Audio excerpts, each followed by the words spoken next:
I said, the end has come. And so when Elisha saw what the master have said, he said, no problem. Now look at what happened. Verse 11. And it came to pass, as they still went on and talked, that behold, there appeared a chariot of fire. Underline that word, chariot, and I will tell you why. There appeared a chariot of fire and horses of fire, and parted them both asunder. And Elijah went up to heaven by a wide wind into heaven. Now, do you know why I told you to underline that word, chariot? When God, listen to me very well. When God is on a civil mission, he doesn't come with chariots. He comes with chariot. But when he is on a warfare mission, he comes with chariots of fire. Can somebody say hallelujah? And because what God has come here is a civil mission. God did not only come with a chariot of fire to take Elijah to heaven. The reason why God came with chariot of fire is that the bond between Elijah and Elisha can only be broken by fire. It can only be broken by fire. Now, by extension, there are powers that do not want you to get married. There are powers that have attached themselves to you that you will never move forward. By your prayer and introducing the chariot of fire today, such power shall be separated from you. That's why God will have taken Elijah to heaven without bringing a chariot to part them. The key word you must understand here is the chariot came and parted them. Their bond was so tight.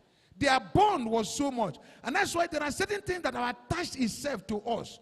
We have prayed. We have made effort in life. We have sowed seed. There is nothing we have not done. Nothing is happening. Some of the prayers we are going to pray today, by the time you will introduce the chariot of fire into whatever circumstance you have found yourself, what has refused to separate from you must be separated. Listen, if God did not come with a chariot of fire to part these two great men of God, you know what? If it was only the chariot that came with fire, Elijah would have been sitting at the owner's side, and Elisha would sit at the other side. Two of them would have gone to heaven. That's why God brought the chariot with fire, not just to take Elijah to heaven, but to break the bond, to separate the two of them from one another. It wasn't something that is ordinary. And that is where aggressive prayers come. If you are not aggressive, I'm telling you, this sister that I told you, immediately after that deliverance, she got married to a medical doctor. I told her I cannot come to Enugu. There's nothing she did not tell me to come to Enugu.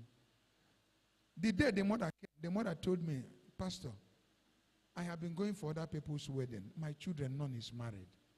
Look at these locks. They gave me these locks to be using to bet. I have been betting, but nothing has happened. It's not that. There is something fundamental. Until we deal with that, if you like, use sunlight with locks to take your bath. It can't deliver. Can't deliver. Until what has attached itself to you, that has refused you to move, until that thing, the power of God is called down to separate the two of you. And that's exactly one of the places we are going today. God did not call the fire and the chariots to just take Elisha to heaven. It was to break the bond.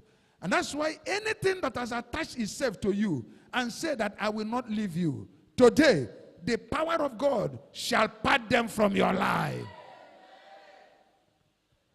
And the moment they were separated, the way Elisha was following his master, I'm telling you, nobody, no power will have separated them except by fire.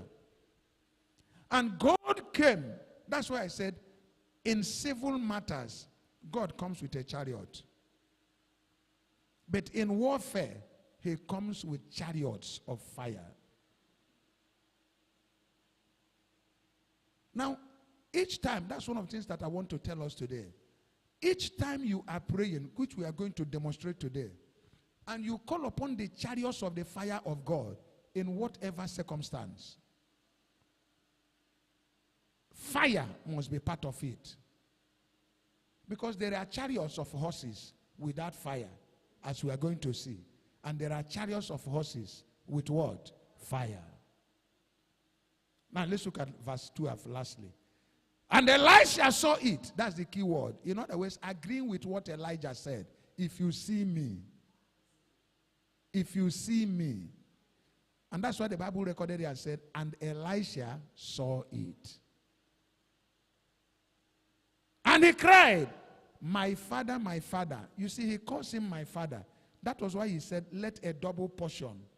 If you were having material things, I would have inherited a double portion of them. That is the culture. That is the tradition, the Jewish tradition. But since you don't have material things, let the spiritual double portion of your spirit come upon me. And when he said it, by calling him my father, he was just telling him, daddy, bye-bye. And now he said, the chariot of Israel and the horsemen thereof, and they saw him no more. And he took hold of his own clothes and rent them in 2 pieces.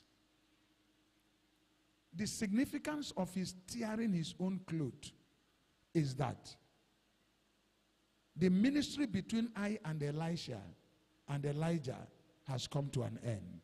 A new ministry has started. My master is gone. That's why he rent in 2 his garment to show the bond between us had been broken. Now I go in the power of the spirit of my master.